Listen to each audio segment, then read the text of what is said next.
From the very start of Steven Spielberg's West Side Story, this superb filmmaker distinguishes his spectacular remake from its classic predecessor, and he does it with dirt. The familiar whistle of the overture plays across a quiet construction site where rubble and ruins give clues to the apartment buildings that once stood there. From the debris emerges the Jets, a scrappy, but handsome, gang of white boys who will rumble with the equally dashing Puerto Rican gang, the Sharks, over this turf. But a simple shot of architecture suggests how futile their fight will be.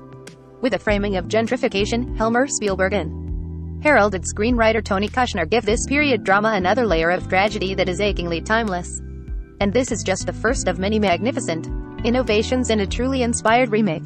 Kushner understood that it's not enough to bring back the book and the songs with a shiny new cast, even if it is one that's actually cast with Latinx talent in the role of soft Puerto Ricans. This revival was an opportunity to reimagine a classic story in a way that honors what came before but also gives audiences a fresh insight. So back to that construction site, a shrewd cutaway to a coming soon billboard reveals that this lot of dirt will give rise to Lincoln Center of the Performing Arts, where, cleverly enough, the film was screened for critics. So, sitting in one of Lincoln Center's theaters, I became tangibly aware of how these impoverished New Yorkers were fighting each other when the real threat to their neighborhood were wealthy developers who'd push them out no matter who wins the rumble. Kushner drives this point home through the snarking Lieutenant Schrank Corey Stoll, a racist cop who snarls at the Sharks and then mocks the Jets for being the last of the can't-do Caucasians. He breaks up their fights but urges disharmony, all while smirking over the upcoming slum clearance. These small touches bring a sense of doom into play, perhaps even if you don't know this play, or that it's based on William Shakespeare's Romeo and Juliet. The dirt is scattered throughout the film, an omen of a neighborhood coming apart even as it tries to rebuild. Where the 1961 version painted New York with an impressionistic flourish, Spielberg's Upper West Side is more grounded, moving from dusty basement apartments to bustling sidewalks that spill past sun-battered storefronts and into crowded streets. A rotting dock marred with holes tweaks up the tension and cool, as the Jets bob and dodge these pitfalls while dancing. The muck of urban decay marks the gangs, whose arms and faces are streaked with paint, dirt, and blood even before the end of the first number. All this grime makes Maria a brilliant contrast from her first frame.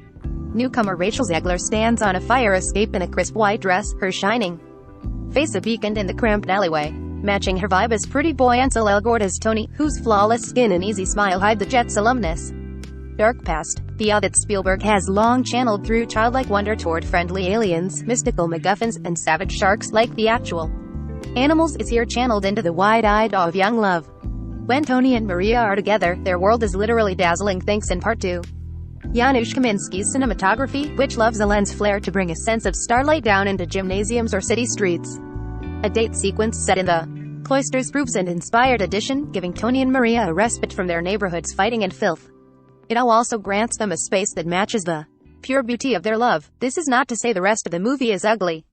Sure, there's squalor, but it's Spielberg squalor. A Girl Named Maria. West Side Story is alive with color. In its delicately detailed apartments, night scenes lit by the vivid glow of neon shop signs, and costumes that burst with thoughtful flourishes. The dirt is not just backdrop but kicked up as part of the choreography as if it's a dance partner.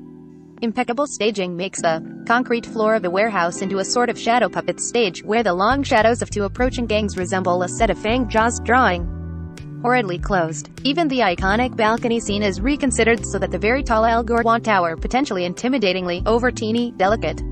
Zegler, such thoughtful blocking gives Maria a stronger role in this budding romance. Subtle but smart changes throughout give the female characters have a greater sense of autonomy. A silent scene of Anita visiting the morgue, a defiant Graciela Paloma Garcia Lee pushing back against the Jets in violent retaliation, and the transformation of Doc's role, reimagined to include Rita Moreno, who won an Academy Award for playing Anita in the original West Side Story movie. This time, she is Valentina, Doc's widow and Tony's confidant, who has an intimate understanding of interracial romance in this neighborhood. This particularly inspired change is punctuated by Valentina performing Somewhere. This song of hope and regret is so tenderly performed that she's already generating Oscar buzz. And she's not alone. Then, Anita was Rita. Now, she's Valentina. Rachel Zegler is a revelation. Her voice is not only beautiful, but also it carries so much emotional weight that her every song is a knockout. Her dark eyes sparkle and draw us into the rapture of falling in love.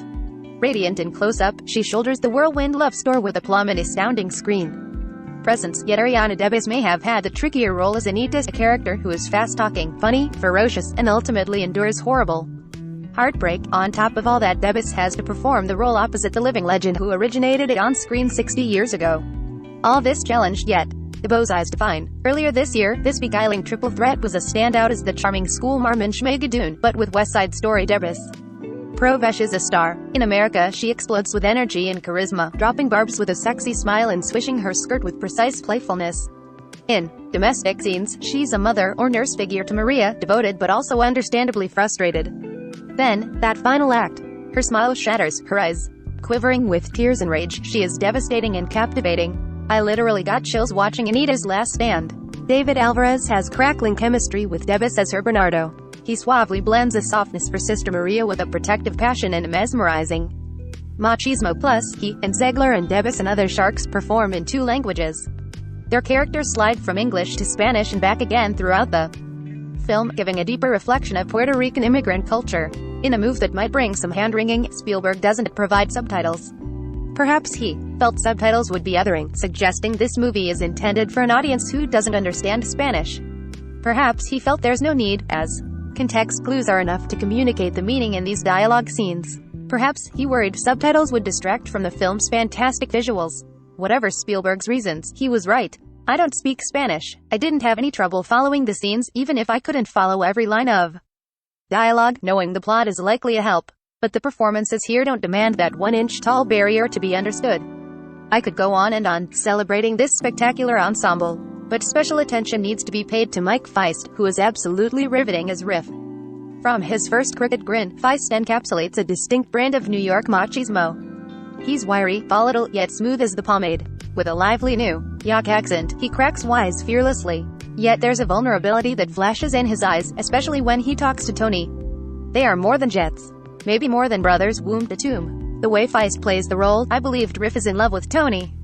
So, the rumble and Tony's rejection of it for Maria are about much more than gang dominance to Riff. Tony's attempt to quell the fight cuts much deeper than a switchblade.